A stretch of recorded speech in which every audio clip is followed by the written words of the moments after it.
ನಮಸ್ಕಾರ ಸ್ನೇಹಿತರೆ, ನಾನು ಹನುಮಂತ್ ಮಾಗಿ. ಬಿಗ್ ಬಾಸ್ ಎಪಿಸೋಡನ್ನು ನಿನ್ನೆ ಗಮನಿಸಿದ್ದೀರಿ ಅಂತ ಅನ್ಕೋತೀನಿ. ಎಲ್ಲೋ ಗಿಲ್ಲಿ ಓವರ್ ಆಗಿ ನಂಬಿಕೆ ಅಥವಾ ಓವರ್ ಕಾನ್ಫಿಡೆನ್ಸ್ ಅಂತ ಏನು ಅಂತೀವಿ, ಆ ಒಂದು ಕಾನ್ಫಿಡೆನ್ಸಲ್ಲಿ ಆ ಒಂದು ಬಾಲ್ ಗೇಮ್ನ ಸೋತ ಅಂತಲೇ ಹೇಳ್ಬೋದು.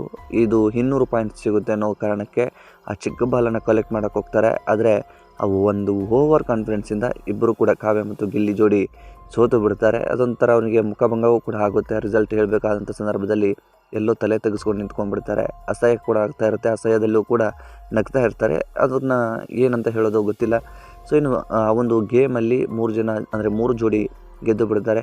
ಮಾಳು ಜೋಡಿ ಆಗಿರ್ಬೋದು, ರಘು ಜೋಡಿ ಆಗಿರ್ಬೋದು, ಅದೇ ರೀತಿಯಾಗಿ ಅಭಿ ಜೋಡಿ 3 ಜೋಡಿ ಗೆದ್ದು ಫೈನಲ್ ಟಾಸ್ಕ್ ಅಂದರೆ ಕ್ಯಾಪ್ಟನ್ಸಿ ಟಾಸ್ಕ್ಗೆ ಕೂಡ ಹೋಗ್ತಾರೆ. ಕ್ಯಾಪ್ಟನ್ಸಿ ಟಾಸ್ಕಲ್ಲಿ ತುಂಬ ಅಂದರೆ ತುಂಬ ಒಂದು ಒಳ್ಳೆಯ ಟಾಸ್ಕ್ ಅಂತಲೇ ಹೇಳ್ಬೋದು. ಜೊತೆಗೆ ತುಂಬ ಕಷ್ಟ ಇದ್ದಂತಹ ಟಾಸ್ಕ್ ಅದು.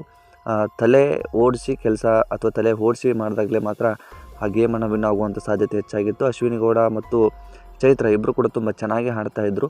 ಚೈತ್ರ ಸ್ವಲ್ಪ ನಿಧಾನವಾಗಿ ಕೂಲಾಗಿ ಹೇಳುವಂಥದ್ದನ್ನು ಕರೆಕ್ಟಾಗಿ ಅರ್ಥ ಮಾಡಿಕೊಂಡು ಆ ಒಗಟುಗಳನ್ನು ಬಿಡಿಸಿ ಒಗಟಿನ ಅರ್ಥಗಳನ್ನು ತಿಳ್ಕೊಂಡು ಆಟವನ್ನು ಆಡಿ ಆ ಒಂದು ಗೇಮನ್ನು ಗೆದ್ದು ಈ ಒಂದು ವಾರದ ಕ್ಯಾಪ್ಟನ್ ಆಗಿ ಅಭಿಷೇಕ್ ಮತ್ತು ಈ ಸ್ಪಂದನ ಇಬ್ಬರು ಕೂಡ ಕ್ಯಾಪ್ಟನ್ ಆಗಿರ್ತಕ್ಕಂಥ ಸ್ಪಂದನ ಕಾಲಿಗೆ ಇಂಜುರಿ ಆಗಿರೋ ಕಾರಣದಿಂದಾಗಿ ಚೈತ್ರ ಆಡಿ ಈ ಒಂದು ವಾರದ ಕ್ಯಾಪ್ಟನ್ ಆಗಿ ಹಬ್ಬಿ ಮತ್ತು ಸ್ಪಂದನ ಆಯ್ಕೆಯಾಗಿದ್ದಾರೆ. ಅದೇ ರೀತಿಯಾಗಿ ಈ ಒಂದು ಅಶ್ವಿನಿ ಕೂಡ ತುಂಬ ಕಾನ್ಫಿಡೆನ್ಸಲ್ಲಿದ್ದಲು, ಸ್ವಲ್ಪ ಕನ್ಫ್ಯೂಸ್ ಆದಂಥದ್ದೆಲ್ಲವೂ ಕೂಡ ಆಗ್ತಾಯಿದ್ಲು.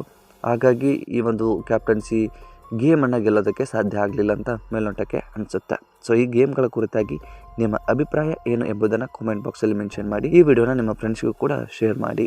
ನೀವೇನಾದರೂ ಮೊದಲ ಸಲ ನಮ್ಮ ಚಾನಲ್ ನೋಡ್ತಿದ್ರೆ ಈ ಕೂಡಲೇ ಸಬ್ಸ್ಕ್ರೈಬ್ ಮಾಡಿ. ಹೆಚ್ಚಿನ ವಿಡಿಯೋಗಾಗಿ ನೋಟಿಫಿಕೇಷನ್ ಬೆಲ್ ಐಕನ್ ಕೂಡ ಕ್ಲಿಕ್ ಮಾಡಿಕೊಳ್ಳಿ. ಮತ್ತು ಮುಂದಿನ ವಿಡಿಯೋದಲ್ಲಿ ಸಿಗೋಣ. ನಮಸ್ಕಾರ.